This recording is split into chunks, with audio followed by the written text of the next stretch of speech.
Será que mulher forte, ela realmente afasta homens fortes?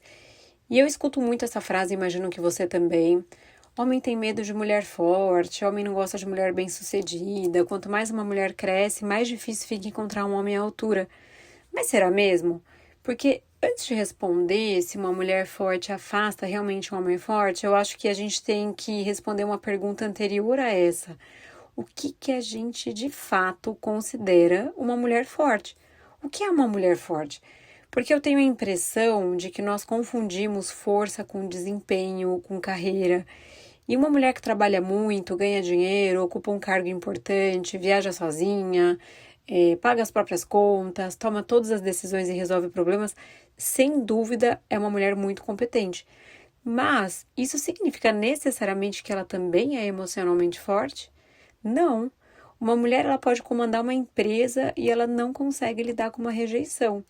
Ela pode, por exemplo, negociar contratos milionários e passar uma madrugada inteira tentando entender por que um homem visualizou uma mensagem e não respondeu. E a gente já viu isso muito de perto, não é mesmo? Ela pode liderar uma equipe de 100 pessoas e não consegue dizer para alguém que ama. Isso me machucou. O jeito que você falou comigo não foi legal. Eu não gosto que você me trate dessa maneira. Ela pode ser independente financeiramente, por exemplo, e completamente dependente da validação de alguém, da validação externa das pessoas. E eu não estou diminuindo nenhuma dessas conquistas e do desempenho, muito pelo contrário. Eu só acho que a gente pode confundir, é perigoso chamar tudo de força, chamar competência de força. Competência é competência, sucesso é sucesso, independência é independência e força emocional é outra coisa. Talvez a força emocional, ela aparece justamente nesses lugares onde ninguém aplaude, que é na maneira como você reage quando é frustrada, quando as coisas não acontecem do jeito que você imaginou, na maneira que você se comporta quando sente ciúme, na maneira como você atravessa uma rejeição, na forma como lida com a raiva e com as outras emoções desconfortáveis, na sua capacidade, por exemplo, de ouvir uma coisa que não gostaria sem imediatamente atacar, retrucar, fugir, se defender, na capacidade de, por exemplo, sustentar um limite, mesmo que alguém possa não gostar de você. Na capacidade, por exemplo, de admitir que errou. Como é difícil a gente admitir que errou, não é? Isso é a força, porque força emocional não é não sentir, né? Se é a mulher de ferro, a Margaret Thatcher, é saber o que fazer com aquilo que você sente, é ter a sabedoria para lidar com as emoções. E talvez, eu me arrisco a dizer que seja justamente aí que esteja uma grande confusão do nosso tempo e da nossa cultura. Nós ensinamos mulheres, nós fomos ensinadas a conquistar o mundo, mas não necessariamente a conhecer a nós mesmas do jeito que a gente deveria. Eu não estou falando desse monte de conteúdo de autoconhecimento, de livros e imersões, mas de fato a lidar com a nossa natureza, ou seja, com as nossas emoções. A gente foi ensinada a fazer, a produzir, a alcançar, a provar, mas muitas de nós ainda não sabe, por exemplo, descansar sem culpa, receber um presente, uma graça sem desconfiar, se tem alguma intenção errada por trás. Pedir ajuda, por exemplo, sem se sentir fraca, fracassada, precisar de alguém sem sentir que está perdendo poder.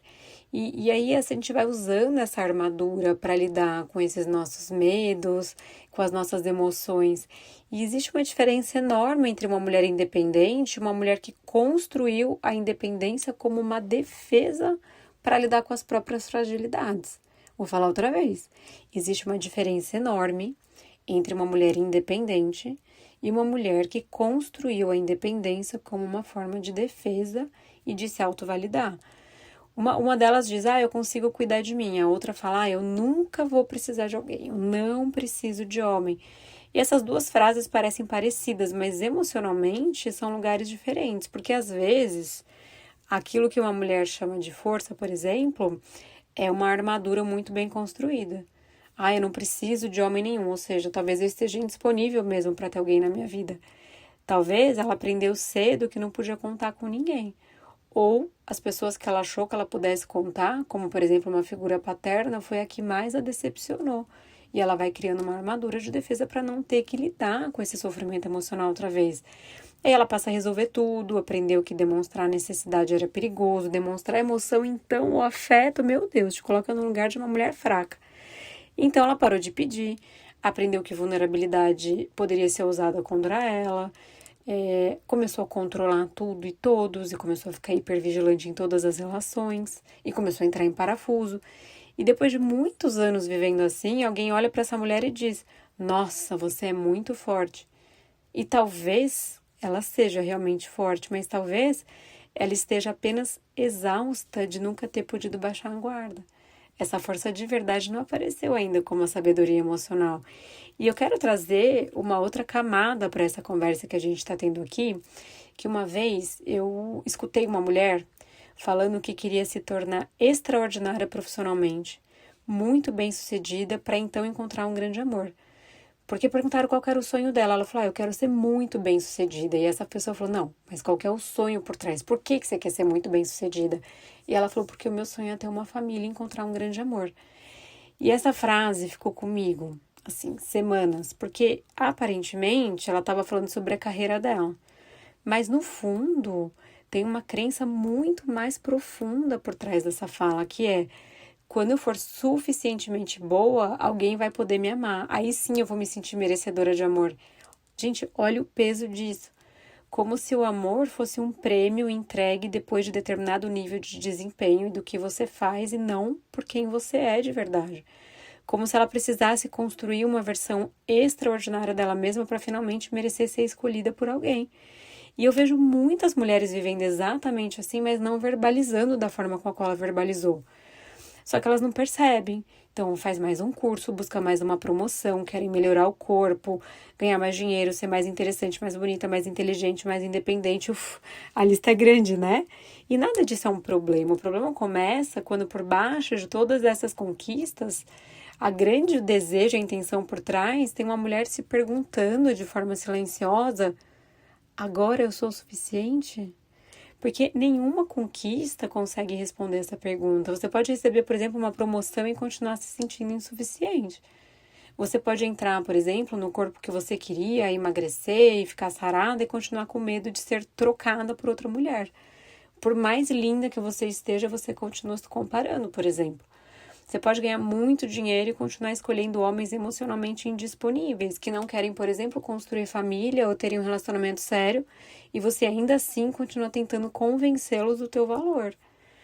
Você pode construir uma vida, por exemplo, admirada por várias pessoas e continuar desesperada pela validação de uma única pessoa, que pode ser o teu pai, a tua mãe, um ex ou alguém que você queira conquistar. Porque a verdade é que o nosso currículo, por mais incrível que ele seja, ele não cura a ferida de abandono. O sucesso, ele não cura a nossa ferida de rejeição.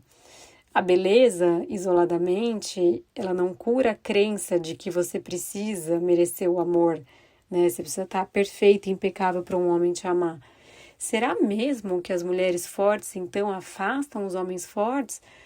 Ou será que algumas mulheres muito competentes profissionalmente continuam emocionalmente presas à necessidade de provar valor?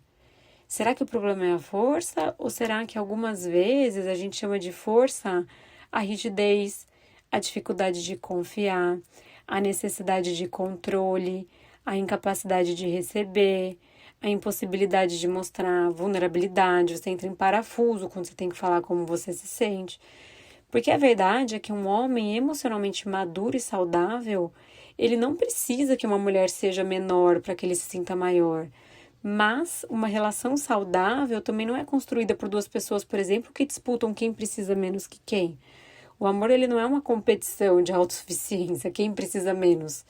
E essa talvez seja uma das coisas mais difíceis da gente compreender, que é: você não precisa escolher entre ser forte e ser amada, mas talvez você precisa, no fundo, rever o que você chamou de força até hoje. Força não é nunca precisar.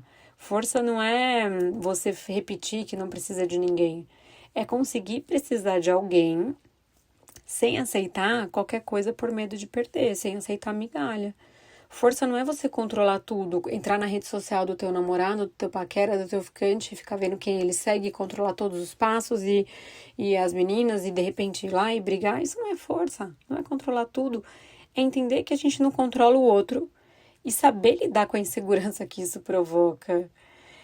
Força não é, por exemplo, você nunca sentir ciúme, é perceber a tua própria insegurança sem transformar o outro em culpado por tudo que você sente. É você entender que a tua insegurança tem um lugar que precisa ser trabalhado em você. A força não é você suportar tudo também, quieta. Às vezes a força é ir embora quando você precisa ir embora. Outras vezes é você ficar e aprender a conversar e resolver as coisas, e entender que uma relação saudável é construída. Então, será que mulheres fortes afastam homens fortes? Eu não acho isso. Eu acho que as pessoas emocionalmente difíceis, elas afastam pessoas emocionalmente saudáveis. Eu sempre falo por aqui. Pessoas saudáveis se relacionam com pessoas saudáveis. E isso vale tanto para homens quanto para mulheres. Uma mulher pode ser extremamente bem-sucedida e ser uma ótima parceira. Pode ganhar mais que o marido e vai admirar esse marido profundamente por N qualidades. Ela pode, por exemplo, liderar uma empresa e saber construir uma relação sem querer controlar tudo. Ela pode ser independente, sim, ainda assim saber dividir a vida com alguém, chegar em casa e se sentir super confortável em pedir ajuda para o marido, em pedir ajuda, em ser vulnerável, em falar sobre como ela se sente. Uma coisa não anula a outra. O problema é quando a gente começa a chamar qualquer comportamento de força. A gente não sabe pedir desculpas, não é força. Não aceitar ser contrariada não é força. Dar chilique porque é contrariada não é força. Precisar ter razão o tempo todo não é força. Tratar a vulnerabilidade como fraqueza não é força. Dizer que não precisa de ninguém também não é força. Muitas vezes é só o teu medo. E é por isso que eu acho tão importante separar o sucesso profissional de maturidade emocional. Porque você pode ter aprendido a ganhar no trabalho e ainda não sabe se relacionar. Pode ter aprendido a liderar pessoas, por exemplo, e não sabe conversar durante um conflito. Começa a se observar. Você pode saber exatamente o que fazer, sei lá, quando o projeto dá errado, mas não sabe absolutamente o que fazer quando sente medo de perder alguém.